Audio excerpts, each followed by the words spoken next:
The Korean mafia boss took his mother to a restaurant on New Year's Eve and met a black woman who changed everything. "Sir," I said, "we're fully booked." Zora Johnson didn't know she'd just denied a table to the most dangerous man in the city. Didn't know his mother was clutching his arm, whispering in Korean that he needed to control his temper in public. All she knew was her restaurant was packed to capacity on New Year's Eve, and the man in the custom suit was glaring at her like she'd personally insulted his ancestors. And she'd just made either the bravest or stupidest decision of her life. The man, Min-ho Park, didn't move. His mother's grip tightened on his arm. And from that moment, Zora's life was marked. If you believe in standing your ground, no matter how intimidating someone seems, hit subscribe. Entitled people with God complexes won't. Let's show them that nobody gets special treatment just because they think they're above the rules. Zora Johnson had owned Fusion for exactly 2 years, long enough to establish her restaurant as the hottest reservation in the city and to develop a sixth sense about trouble. She could identify potential dine-and-dashers before they ordered appetizers, knew which food critics were trying to remain anonymous, and had perfected the art of diplomatically handling drunk patrons on holiday nights. This man, though, he was something entirely different. She surveyed her completely packed dining room, every table reserved months in advance for New Year's Eve, while maintaining eye contact with Min-ho Park. His perfectly tailored suit probably cost more than her monthly rent. His watch, a Patek Philippe, could pay off her remaining culinary school loans. But it was his eyes that held her attention. Cold, calculating, and unused to hearing the word no.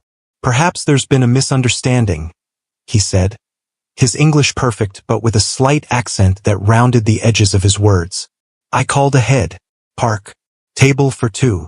Sir, we have no reservation under that name. As you can see, we're completely booked for New Year's Eve. I can take your number and call you if we have a cancellation, but unacceptable." One word, delivered with such quiet authority that conversations at nearby tables faltered. The elderly woman beside him spoke sharply in Korean, her tone unmistakably maternal despite the language barrier. Min-ho's jaw tightened, but something in his posture shifted. Not exactly softening, but perhaps a fraction less intimidating. I watched Zora stand there, spine straight, refusing to be cowed. And that's when I knew this wasn't going to end the way Min-ho Park expected. Because what he didn't know, couldn't know, was that Zora Johnson hadn't clawed her way up from nothing, graduated top of her class at Le Cordon Bleu, and built a successful restaurant by the age of 32 just to be intimidated by another entitled man who thought rules didn't apply to him. The elderly woman spoke again, this time in accented but clear English. "My son forgets his manners. I am Mrs. Park. It is our fault for not confirming. Perhaps another night." Zora's expression softened slightly at the woman's dignity. And that's when inspiration struck. "I don't have a regular table, but I do have the chef's table in the kitchen. It's not typically used on busy nights like this, but if you wouldn't mind the noise and heat of a working kitchen, you're welcome to it." Mrs. Park's face lit up. "The chef's table. How wonderful. We accept, don't we, Min-ho?" Min-ho Park looked like he'd rather eat glass than sit in a kitchen. But one look at his mother's excitement and he gave a curt nod. That would be acceptable. Acceptable. Like he was doing Zora a favor. I wanted to laugh. Here was a man who commanded an empire built on blood and fear. A man whose name made hardened criminals tremble, reduced to accepting a compromise because his tiny mother said so. "Follow me," Zora said, leading them through the packed dining room, aware of the whispers that followed. Not because anyone recognized Min-ho Park. His power operated in shadows, not spotlight, but because they were being led to the mythical chef's table that most regulars didn't even know existed. What Zora didn't know, couldn't know, was that Min-ho Park controlled most of the city's underground economy. Illegal gambling, protection rackets, smuggling, money laundering, all filtered through seemingly legitimate businesses. What she couldn't know was that 3 of the diners in her restaurant that night were his men, positioned strategically to protect him even during a simple dinner with his mother. She couldn't know that by standing her ground, she just earned both his irritation and, more dangerously, his interest. If you think women shouldn't have to smile and accommodate demanding men just because they're intimidating, smash that subscribe button.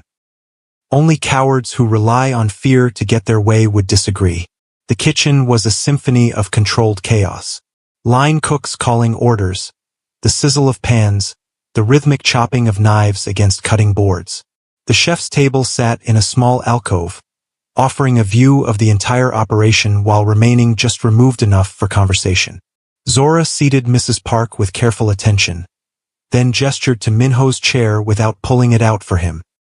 A small rebellion, but I saw the slight narrowing of his eyes. He noticed too. Yuri will be your server tonight, Zora said, gesturing to a young woman who approached with water and menus. I'll check on you periodically to make sure everything meets your expectations. You will not be serving us yourself? Minho asked, his tone making it clear he expected special attention. I'm the owner and head chef, Mr. Park.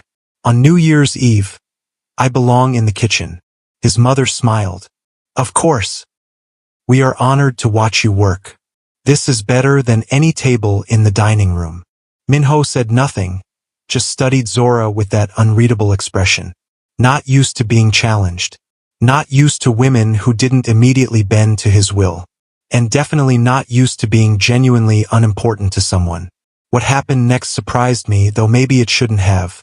Mrs. Park began asking questions. Intelligent, specific questions about techniques she observed, about flavor combinations, about the cultural influences in Zora's cooking. And Zora, despite the chaos of a holiday service, found herself responding with increasing enthusiasm. This fusion of Korean and Southern techniques is fascinating, Mrs. Park said, watching Zora plate a dish with practiced precision. It reminds me of home, but also something entirely new. My grandmother was from Georgia, Zora explained, drizzling sauce in a perfect arc. She taught me that food is history and love combined. When I studied Korean cuisine during my training, I found so many surprising parallels. The importance of fermentation, the balance of flavors, the reverence for traditional techniques while still innovating. Minho watched this exchange silently, his eyes never leaving Zora's hands as she worked. I could see the calculation happening behind his eyes. Reassessing, reevaluating. This woman wasn't just a stubborn restaurant owner.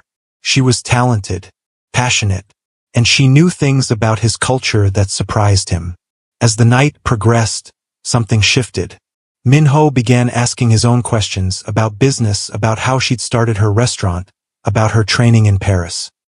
His questions were precise, almost like an interview, but Zora answered each one without hesitation, her confidence evident even as she directed her kitchen through the busiest service of the year. When their food arrived, dishes Zora had specially selected and prepared herself. Mrs. Park took one bite of a particular dish and went completely still. This tastes like my childhood, she said softly, her eyes suddenly bright with unshed tears. How did you know? Zora smiled. The gochujang in that dish is from a small producer outside Seoul. They still make it the traditional way. When I visited Korea to study regional cuisine, I stayed with a family who served something similar. The grandmother taught me her technique. My mother made this exact dish, Mrs. Park said, her voice thick with emotion. Before the war, before we lost everything. I haven't tasted it exactly like this since I was a child. I watched Minho's face in that moment. Watched as something like genuine surprise, followed by something dangerously close to respect, crossed his features. This woman, this chef who had denied him a table and made him sit in a kitchen, had just given his mother something he couldn't buy with all his money and power. A taste of a home that no longer existed. Only those who appreciate the power of cultural exchange will understand the value of this moment. Hit subscribe if you believe food is the universal language that bridges all differences. Those who can't see beyond their own experience won't get it. The night was progressing smoothly, surprisingly so, when I saw them enter.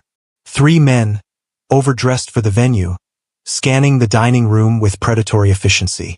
Minho saw them too, his body tensing subtly as his hand moved toward his jacket. His mother noticed the change immediately, her expression shifting from contentment to concern. Min-ho, she said quietly in Korean. Not tonight, please. Zora, returning to check on them, caught the sudden tension.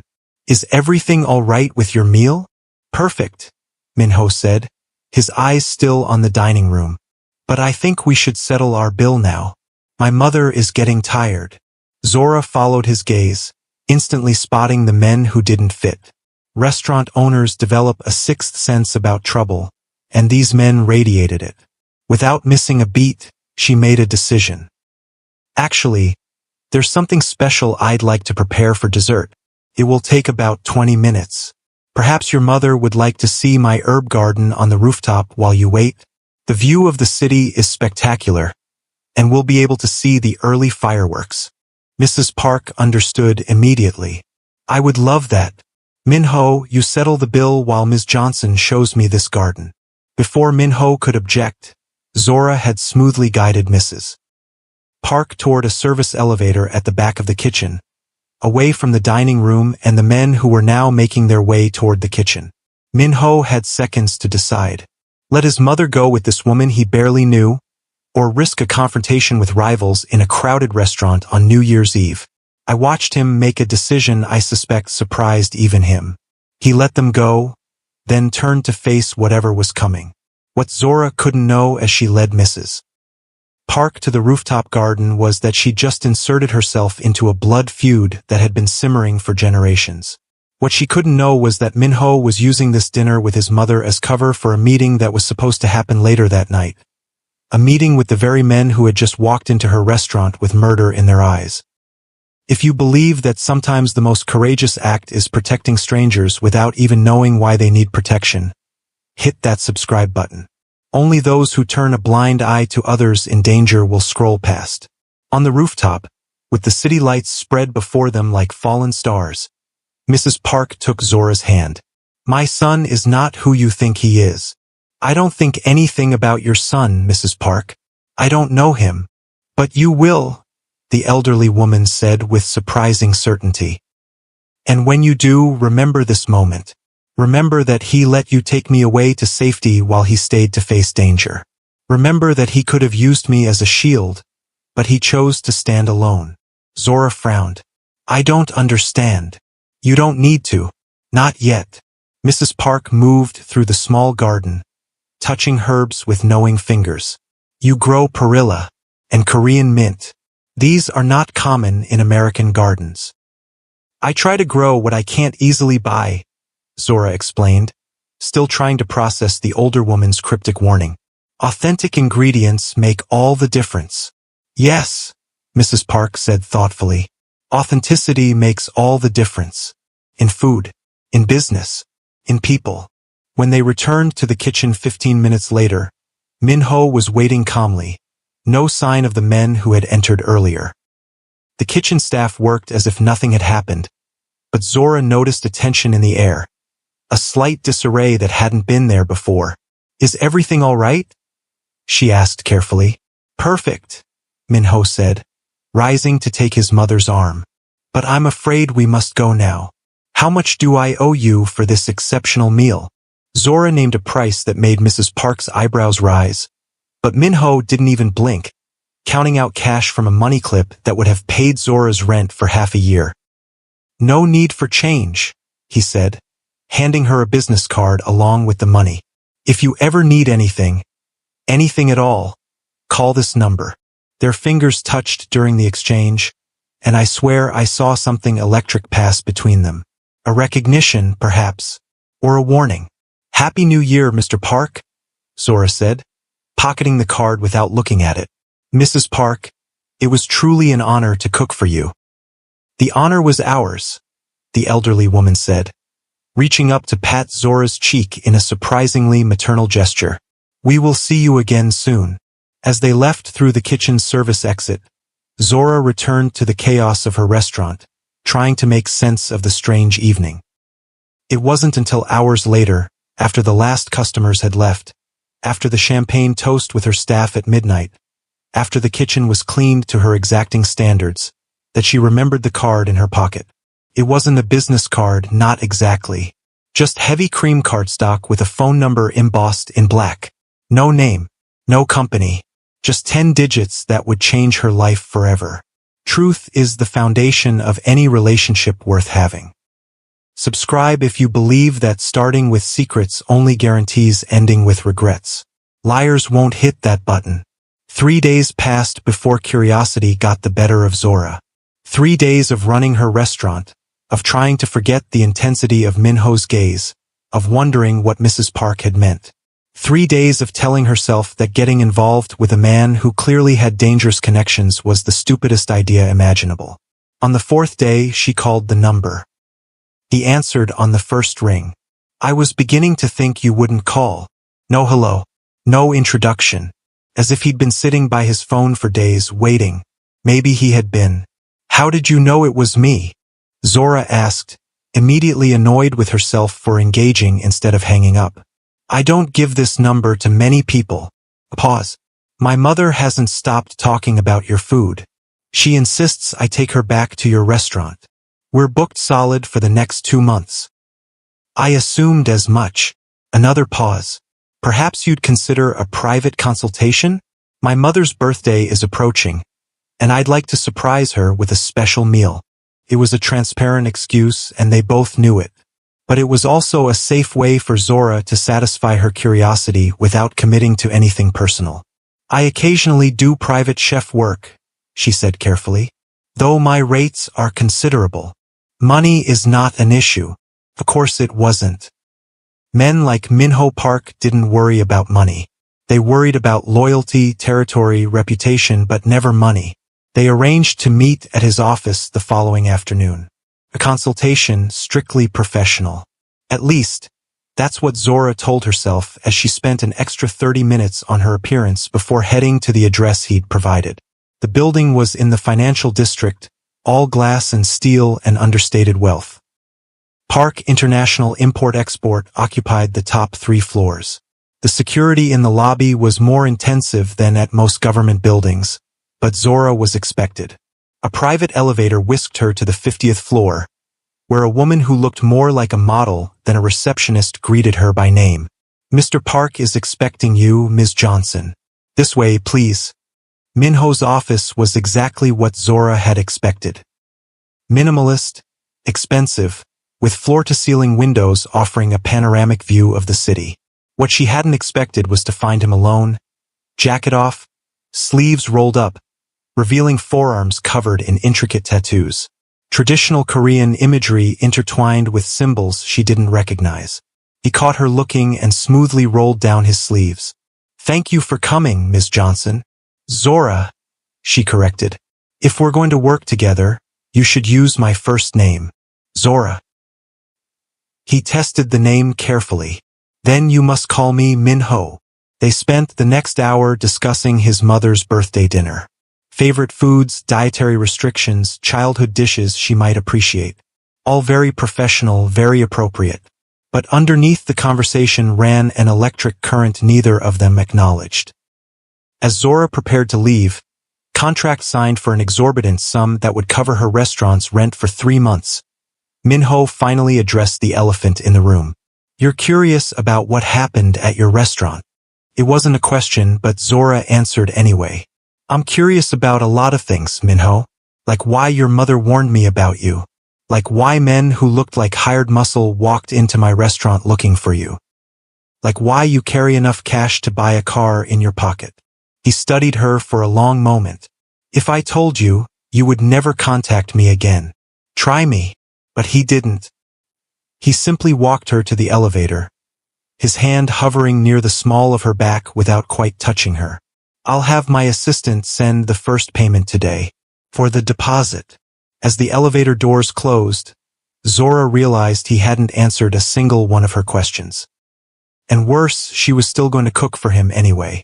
Over the next 2 weeks, Zora found herself exchanging texts with Minho almost daily. Ostensibly about the upcoming dinner menu questions, wine pairings, serving preferences, but gradually evolving into conversations about food philosophy, about growing up between cultures, about the weight of family expectations. My father wanted me to become a doctor, she texted one night after a grueling service. He still introduces me as his daughter who went to culinary school for now. My father wanted me to become him, came the reply. I succeeded too well. There was history there, pain there, that Zora couldn't decipher. But she recognized the weight of it, the same weight she carried from her own complicated family legacy. They met for coffee the following Sunday. Just to finalize details, Minho said. Just to confirm the menu, Zora replied. They both knew they were lying. The coffee shop was small, tucked away in a neighborhood Zora rarely visited. Minho was already there when she arrived, 2 cups on the table before him. Oat milk latte with an extra shot, he said, pushing one toward her. You mentioned it was your regular order. You remembered. She was surprised, though she shouldn't have been. Minho struck her as someone who remembered everything. I remember everything about you, he said simply, confirming her thought in a way that sent a shiver down her spine. They talked for hours, coffee growing cold, patrons coming and going around them. Minho told her about growing up in Korea until age 10, then immigrating to America. About the struggle to assimilate while his parents insisted on maintaining their culture at home. About his father's determination to build a business empire from nothing. He succeeded, Zora said, gesturing subtly at Minho's watch. His shoes, the subtle markers of wealth he couldn't fully disguise even in casual clothes. Yes, Minho agreed, but the cost was high. It usually is, Zora said, thinking of her own journey. The student loans, the 60-hour weeks as a line cook, the relationships sacrificed for her career. Nothing worth having comes easily. Something shifted in Minho's expression. You understand sacrifice. Everyone who builds something does. But even as they connected over shared experiences, Zora couldn't ignore the gaps in his story. The vague references to his family business. The careful way he avoided specifics about his father's methods. The slight tension that entered his body whenever the door opened, as if he was constantly expecting trouble. Coffee led to dinner later that week. Dinner led to a walk along the riverfront. The walk led to Minho driving Zora home, the silence in his luxury car comfortable rather than awkward. I'd like to see you again, he said as they pulled up to her apartment building. Not to discuss the catering. Zora looked at him, really looked at him. The danger was evident in everything about him. The vigilant eyes, the controlled power in his movements, the way his driver kept the car running as if they might need to leave quickly. But so was the interest, the respect, the genuine connection that had been building between them. I'd like that, she said finally. But Minho, eventually, you're going to have to trust me with the truth. Something like regret flickered across his face. Some truths are dangerous, Zora. I'm tougher than I look. His smile was sad. I know you are. That's what worries me. If you believe that the most dangerous relationships are the ones worth fighting for, hit subscribe. Those afraid to risk their hearts for something Rayal won't understand. Mrs. Park's birthday dinner was a triumph. Zora and 2 of her most trusted sous chefs transformed Minho's sleek penthouse into an intimate restaurant for 12. Mrs. Park, Minho, and 10 elderly Korean women who had been Mrs. Park's friends since childhood. The menu was a journey through Korean culinary history, each dish triggering memories and stories that Zora, working in the open-concept kitchen, could hear and appreciate. Mrs. Park cried when Zora presented the final course, a modernized version of the childhood dish that had moved her to tears on New Year's Eve. The elderly woman rose from her seat, crossed to the kitchen, and embraced Zora with surprising strength. You have given me back pieces of myself I thought were lost forever, she said, her accent thicker with emotion. My son was right to find you. After the guests left, after the staff packed up and departed, Zora found herself alone with Minho. He handed her a glass of rare whiskey, their fingers brushing in a way that felt deliberate. That was beyond what I imagined, he said, his usual composure softened by genuine gratitude. My mother hasn't been that happy in years. I'm glad. Zora sipped the whiskey, letting the warmth spread through her chest. Food is memory and emotion made tangible. Sometimes we forget how powerful that can be. They moved to his balcony. The city spread before them like a carpet of lights. For a long moment, they simply stood there, shoulders nearly touching, sharing the comfortable silence they discovered they both valued. "My father died 3 years ago," Minho said finally, breaking the quiet. "He built an empire from nothing, but his methods were not always ethical." Zora remained silent, sensing this was just the beginning of a confession he needed to make. "When we came to America, we had nothing. Immigrants with broken English and few marketable skills. But my father had connections back in Korea, connections to people who operated outside the law." Minho's knuckles whitened around his glass.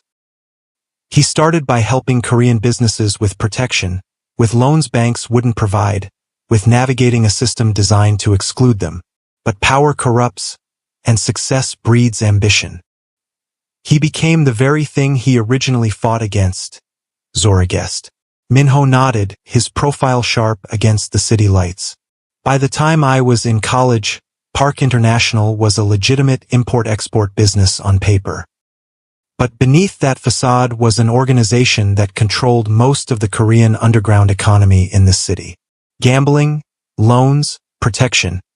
All the things my father had once offered as community support had become profitable enterprises built on fear and obligation. And now it's yours," Zora said. Not a question but a statement. "Yes." Minho turned to face her fully. "I inherited an empire built on blood and fear, Zora. The men in your restaurant that night? Rivals who believe I'm weak because I've been trying to legitimize our operations. They came to send a message. They would have hurt anyone in their path to deliver it. But they didn't," Zora pointed out. "Something stopped them." Minho's smile was cold. "I did." The implications hung in the air between them. Zora didn't ask for details. Some questions were better left unasked. "Why are you telling me this now?" she said instead. "Because if whatever is happening between us continues, you need to know who I am. What I am." His voice was flat. "And you need to decide if that's something you can live with." Zora took another sip of whiskey, buying time to process. The rational part of her brain was screaming to run, to cut all ties with this man who had just confessed to being essentially a mafia boss. But her heart, her stubborn, curious heart, was stuck on the fact that he'd told her the truth when he didn't have to. That he was giving her the choice. "I need time to think about this," she said finally. "Of course." Minho stepped back, creating physical distance to match the emotional chasm his confession had opened. "Take all the time you need. If I don't hear from you again, I'll understand." But as Zora gathered her things to leave, Mrs. Park appeared in the hallway, still radiant from her celebration. "You're leaving, my dear? Let Minho's driver take you home. It's late." "I'll call a car, Mrs. Park." "It's no trouble." The elderly woman waved away her protest. "Nonsense. Minho, tell your driver to take Ms. Johnson home safely." And just like that, Zora found herself back in Minho's luxury car, his driver silently navigating the late-night streets, while she tried to reconcile the man she'd been getting to know with the criminal leader he'd just revealed himself to be. When they reached her apartment, the driver got out to open her door. A courtesy she found excessive but had learned not to refuse. As she stepped onto the sidewalk, something caught the driver's attention.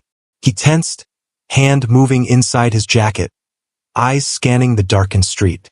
"Get back in the car," he said sharply. "Now."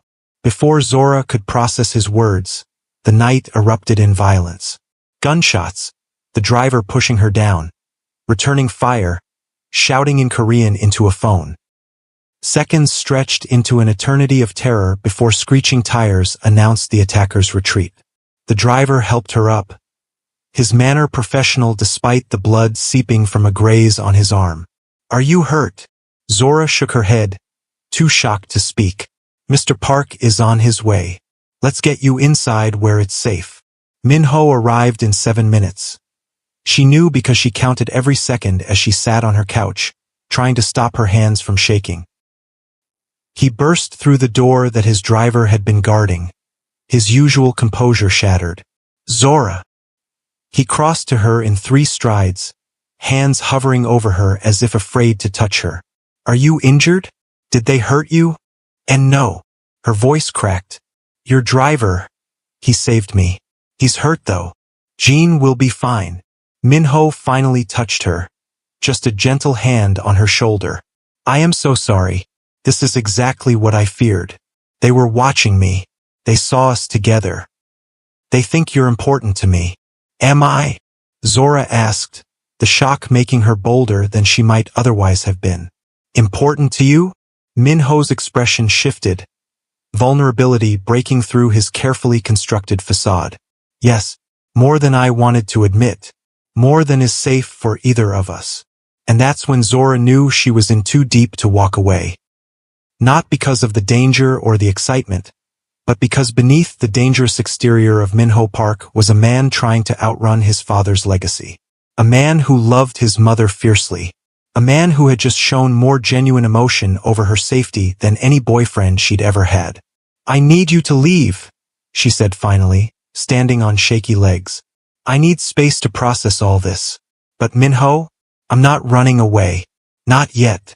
The relief on his face was painful to witness. He nodded once, then turned to go, issuing rapid instructions to Jean in Korean.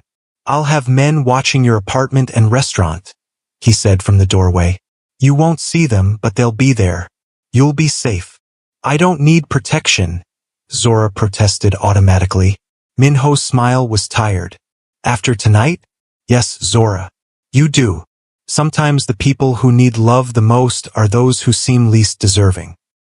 Hit subscribe if you believe everyone deserves a chance to be better than their circumstances.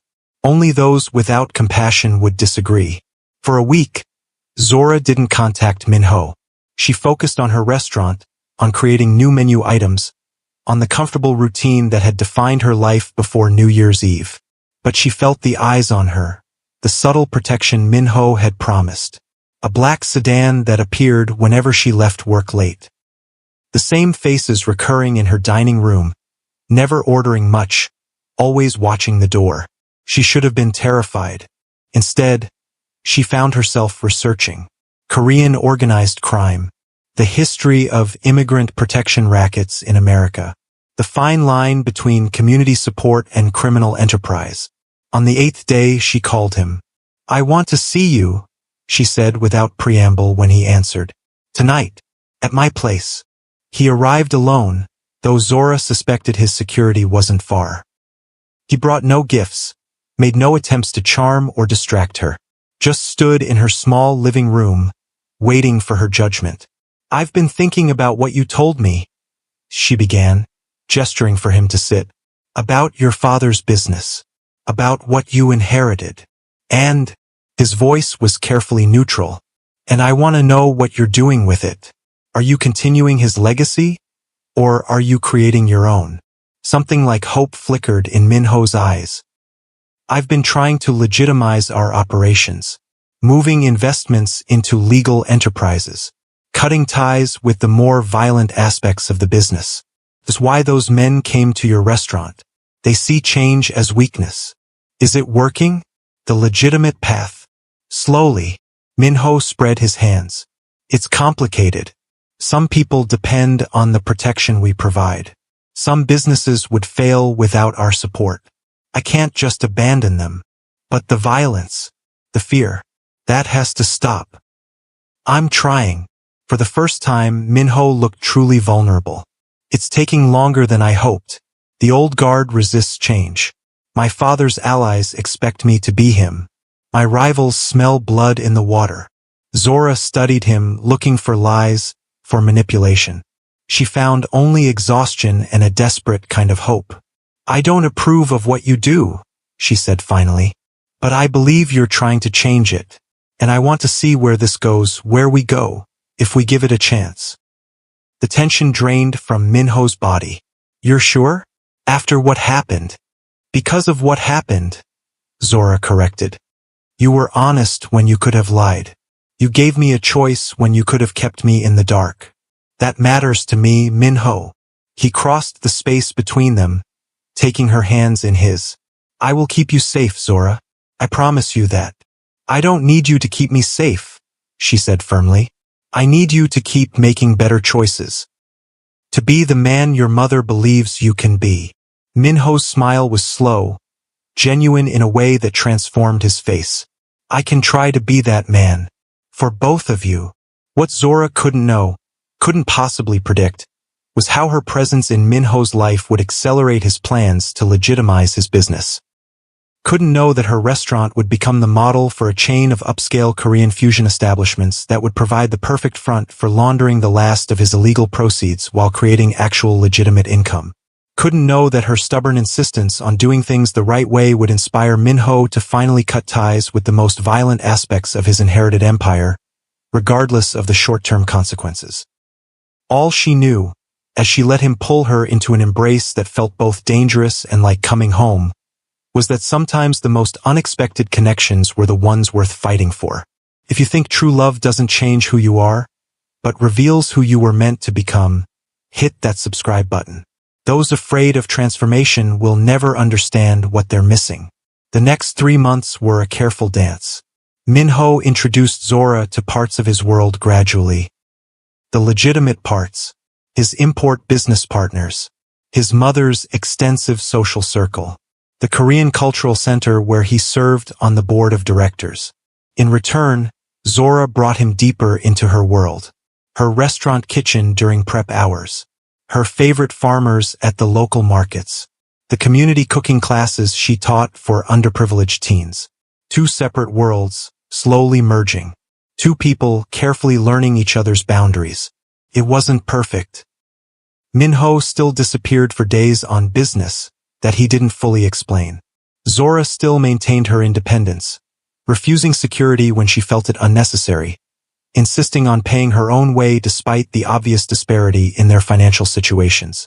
They fought sometimes, spectacular arguments about his overprotectiveness or her stubbornness, but they always found their way back to each other, the connection between them growing stronger with each reconciliation.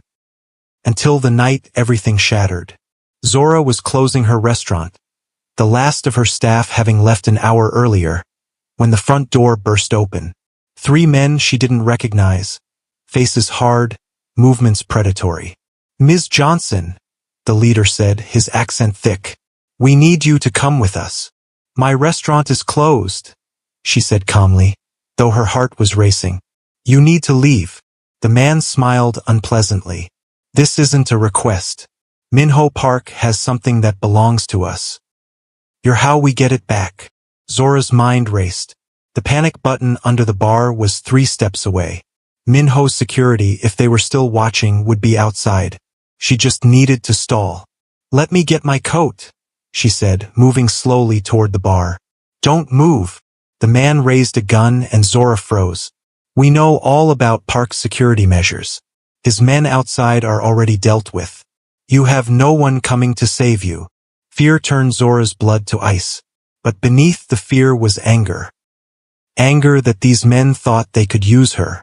Anger that Minho's world had crashed into hers despite all his promises of protection. Anger that she was being reduced to leverage in a game she never asked to play. Fine, she said, letting the fear show while hiding the anger. I'll come with you. Just don't hurt me.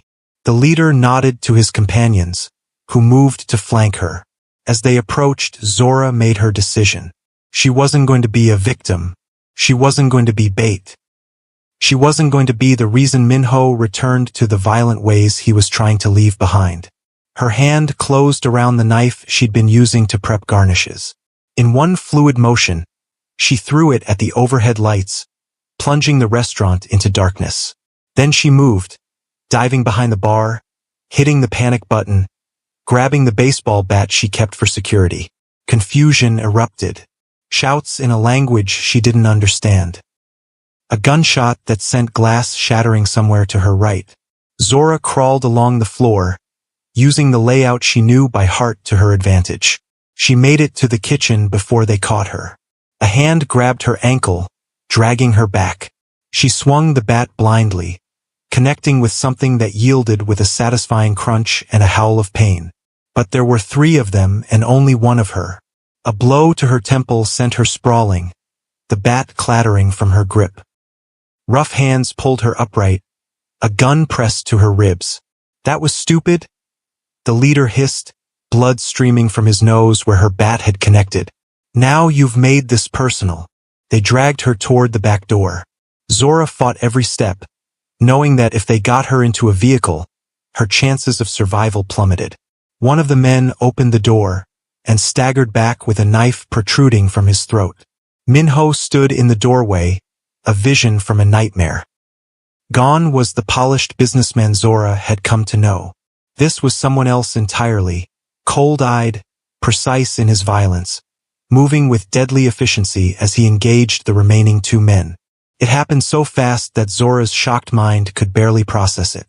One moment she was being held at gunpoint, the next she was free, huddled against the wall as Minho systematically dismantled her attackers. Not killing them. She registered that detail with a strange clarity, but disabling them with brutal efficiency, speaking in rapid Korean as he worked. When it was over, when the men lay groaning or unconscious on her kitchen floor, Minho turned to her. Blood spattered his once immaculate shirt. A cut above his eye leaked red down the side of his face. But his eyes were what stopped her heart. Completely empty of the warmth she'd come to expect.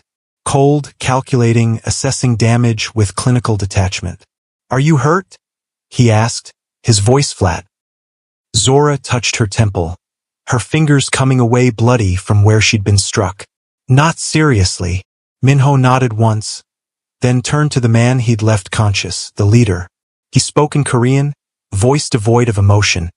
And though Zora couldn't understand the words, she understood the tone.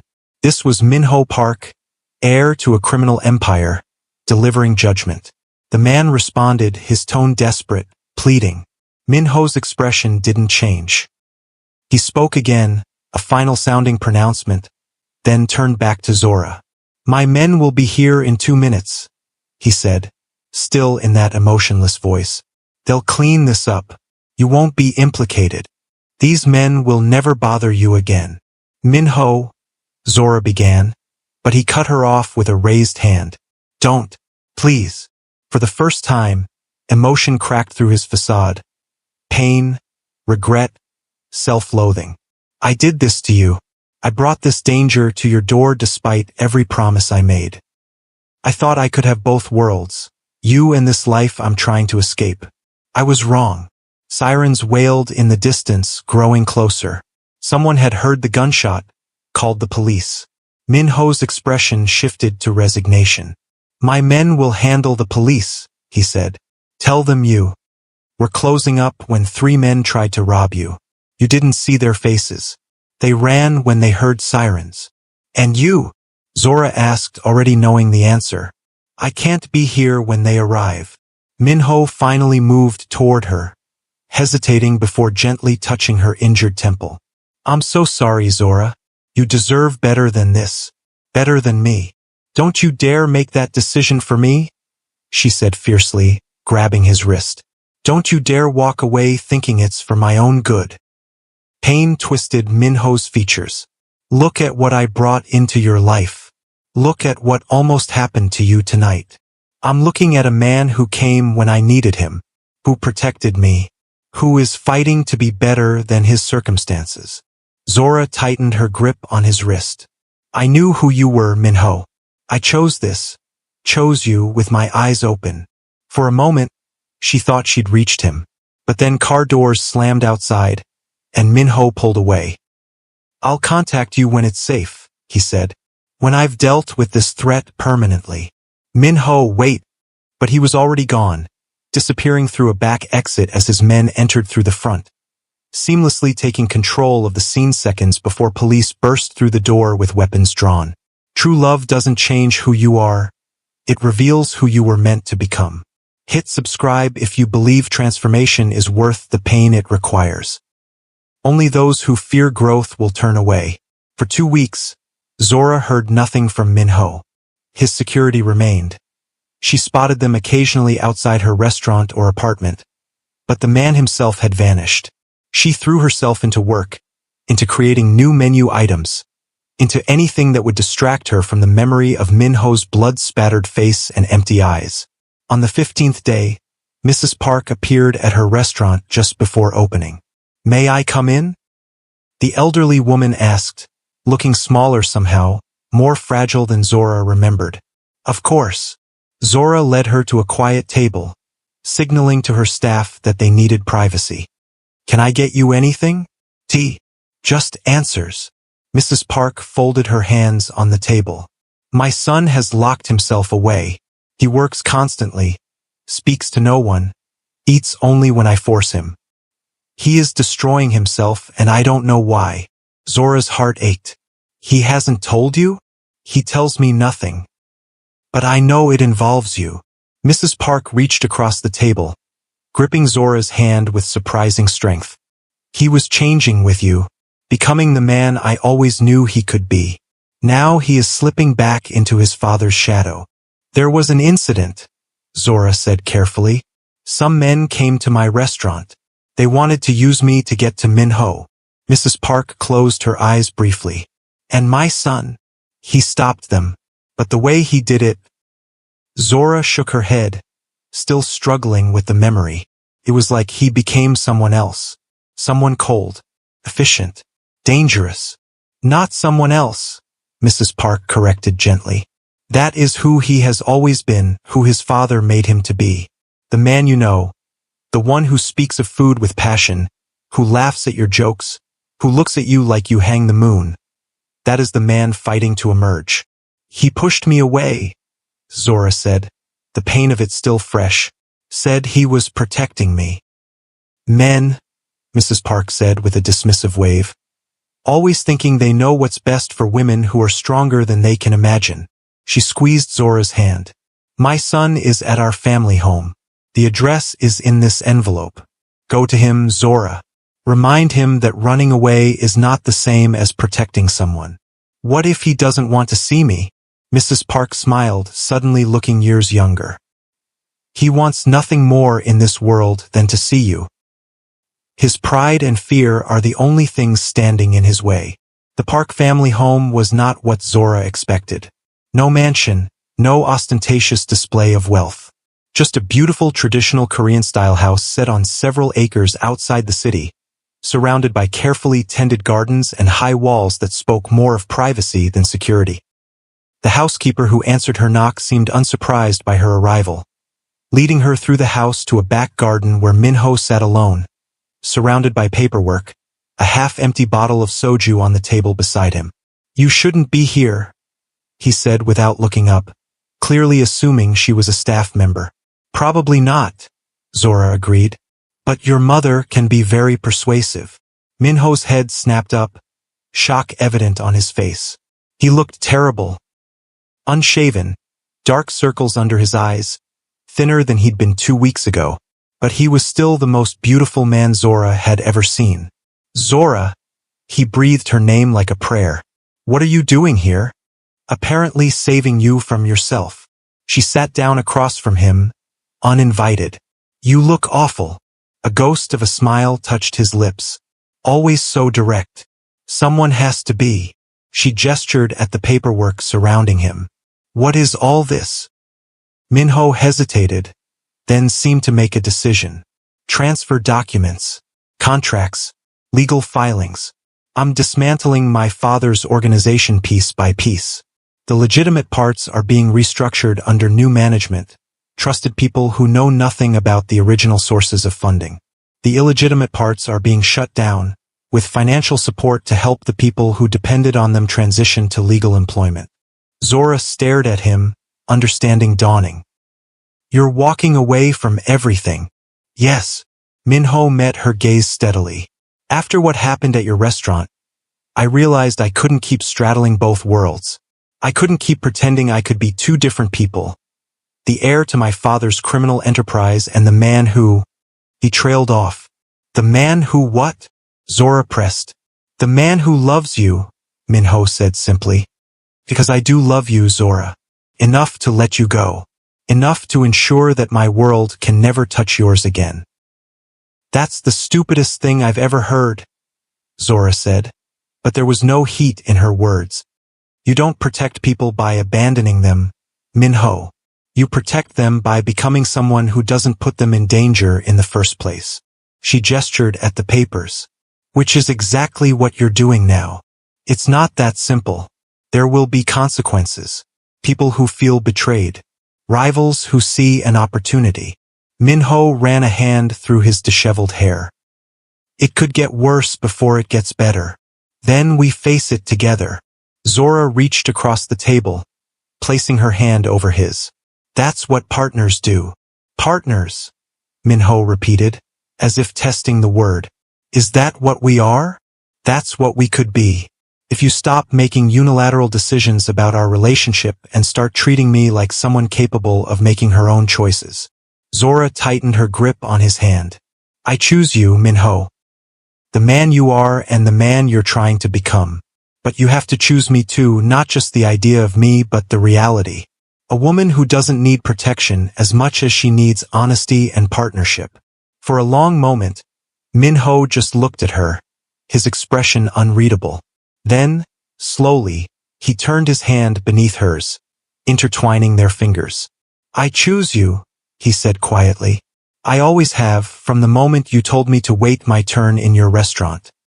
I just didn't think I deserved to be chosen in return.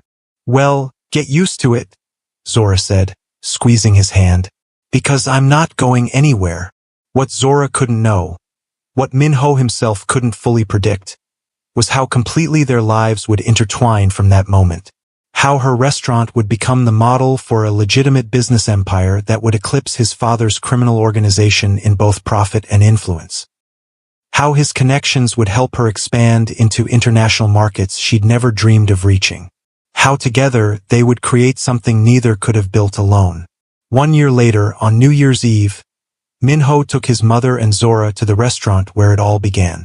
Fusion was booked solid, of course, but this time Min-ho had made a reservation months in advance, securing the best table in the house. As midnight approached, as the restaurant buzzed with anticipation for the new year, Min-ho reached across the table, taking Zora's hand in his. A year ago, I walked into this restaurant an angry, isolated man, trapped in a legacy I didn't choose, he said quietly. Tonight, I'm here as the man I was always meant to be, because of you. Not because of me, Zora corrected gently. You were always this man. You just needed someone to see it. My son was always destined for greatness. Mrs. Park interjected, her eyes twinkling with mischief and affection. He just needed a woman strong enough to match him. I knew from the moment you stood up to him that you were that woman. As the countdown to midnight began, Min-ho reached into his pocket, producing a small black box that made Zora's breath catch. I don't want to begin another year without knowing you'll be by my side for all the years to come, he said, opening the box to reveal a ring that somehow managed to be both elegant and understated, perfectly suited to Zora's taste. Will you marry me, Zora Johnson? Will you continue to challenge me, to push me to be better, to build something extraordinary together? Zora looked at the man before her. No longer the dangerous stranger who had walked into her restaurant a year ago, not quite the polished businessman he presented to the world, but something uniquely his own. A man who had fought his way out of darkness. A man who had chosen love over legacy, growth over power. Yes, she said as the crowd around them counted down the final seconds of the year. Yes to all of it. As midnight struck, as cheers erupted around them, Min-ho slipped the ring onto Zora's finger and sealed their promise with a kiss. Mrs. Park watched with tears in her eyes, knowing that her son had finally found his way home. What had begun with an arrogant demand for a table had transformed into something neither of them could have imagined. A partnership that transcended cultural differences, that defied expectations, that proved that something